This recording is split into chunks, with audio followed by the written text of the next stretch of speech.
নিশ্চয়ই একটু আফসোস হচ্ছে যে মুস্তাফিজকে নিলামে একটু আগে কেন তোলা হলো না, যখন আসলে দলগুলোর কাছে টাকাটা ছিল।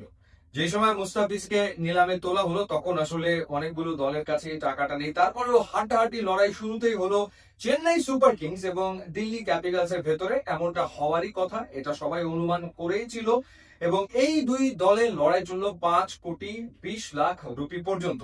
এবং তখন মনে হচ্ছিল মুস্তাফিজের গন্তব্য হতে চলেছে আরো একবার চেন্নাই সুপার কিংস, কিন্তু ঠিক সেই মুহূর্তে এন্ট্রি নিল কলকাতা নাইট রাইডার্স। কে জানতো যে কলকাতা নাইট রাইডার্স মুস্তাফিজকে নিয়ে প্ল্যান করে রেখেছে।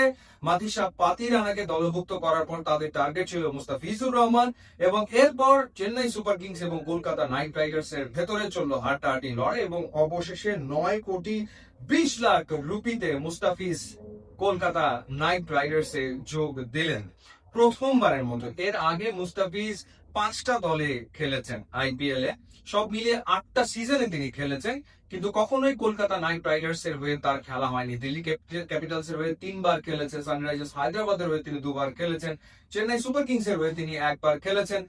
সুতরাং তাকে নিয়ে যে একটা লড়াই হবে সেটা অনুমান করাই যাচ্ছিল, কিন্তু সেটা 9,20,00,000 গিয়ে ঠেকলো। এবং একটু আফসোস হচ্ছে যে কেন আসলে নিলামে তাকে আরেকটু আগে নেওয়া হলো না। তাহলে হয়তোবা মুস্তাফিজের দামটাও ওই পাতিরানার মতো ওই পর্যায়ে পৌঁছে যেত। তারপরে মুস্তাফিজ রেকর্ড করেছেন, এটা আসলে রেকর্ড। বাংলাদেশি ক্রিকেটার যারা আইপিএল এ খেলেছেন তাদের ভেতরে মুস্তাফিজ রেকর্ড করেছেন। মাশরাফি বিন মর্তুজা 2009 সালে $6,00,000 খেলেছিলেন কলকাতা নাইট রাইডার্সে, এবং ডলার রুপির বর্তমান যে হিসেব তাতে করে দামটা হচ্ছে 5,45,00,000 রুপি। এবং মুস্তাফিজের আগে 2018 সালে সর্বোচ্চ 2,20,00,000 রুপিতে খেলেছেন মুম্বাই ইন্ডিয়ান্স এর হয়ে। এবং এটি তার ষষ্ঠ দল, যেটা বলছিলাম। এবং আইপিএল এর ক্যারিয়ারে 8 মৌসুমে মুস্তাফিজ 60 ম্যাচ খেলে 65 উইকেট পেয়েছেন। তো মুস্তাফিজ তো খেলছেন, এর আগে 7টা সিজন তো তিনি খেলেছেন আইপিএল এ, 8টা সিজন তিনি খেলেছেন আইপিএল এ, কিন্তু কখনোই তিনি তার আসলে যোগ্য যে প্রাইস সেটা কখনোই পাননি। বেশিরভাগ ক্ষেত্রে বেস্ট প্রাইসেই তাকে দলে নেওয়া হয়েছে।